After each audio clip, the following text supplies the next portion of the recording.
একের পর এক বোমা হামলায় কেঁপে উঠছে গাজা, থেমে নেই ইসরায়েলি বাহিনীর বর্বরতা। স্থানীয় সময় বৃহস্পতিবার ভোরের আলো ফোটার আগেই হামলা হয় আরেক দফা। সব মিলিয়ে 24 ঘন্টায় সিরিজ হামলায় প্রাণ হারান আরও অন্তত 71 ফিলিস্তিনি।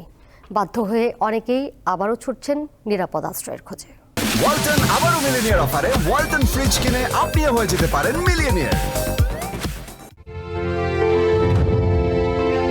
মাত্র কিছুদিন হলো বাড়ি বলতে যে ধ্বংসাবশেষ বাকি ছিল সেখানে ফেরা শুরু করেন গাজাবাসী। কিন্তু যুদ্ধবিরতি চুক্তি লঙ্ঘন করে ফের ফিলিস্তিনের গাজা উপত্যকায় হামলা শুরু করেছে ইসরায়েল। মঙ্গলবার ও বুধবার টানা হামলায় এরই মধ্যে শত শত ফিলিস্তিনি প্রাণ হারিয়েছেন।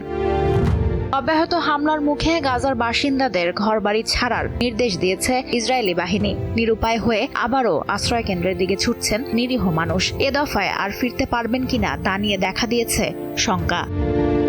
আল জাজিরার প্রতিবেদন মতে ইসরায়েলি সেনাবাহিনী গাজার বেশ কয়েকটি এলাকার বাসিন্দাদের জরুরি ভিত্তিতে ঘরবাড়ি ছেড়ে যাওয়ার আহ্বান জানিয়েছে। এলাকাগুলো হলো বেত হানুন, খিরবেত খুজা, আল কাবিরা ও আল জাদিদা। এই এলাকাগুলোয় বসবাসকারী বেসামরিক নাগরিকদের পশ্চিম গাজা সিটি বা খান ইউনিসের আশ্রয় কেন্দ্রে যাওয়ার নির্দেশ দেওয়া হয়েছে।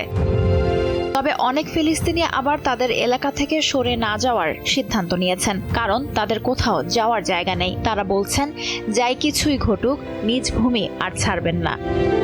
এমন পরিস্থিতিতে ইসরায়েলি প্রধানমন্ত্রী ও তার বাহিনীর গাজায় সামরিক অভিযান বন্ধে এবং জিম্মিদের মুক্তির দাবিতে ব্যাপক বিক্ষোভ খোদ জেরুজালেমে। স্থানীয় সময় বুধবার পার্লামেন্ট ভবনের কাছে এ বিক্ষোভে অংশ নেন হাজার হাজার ইহুদি।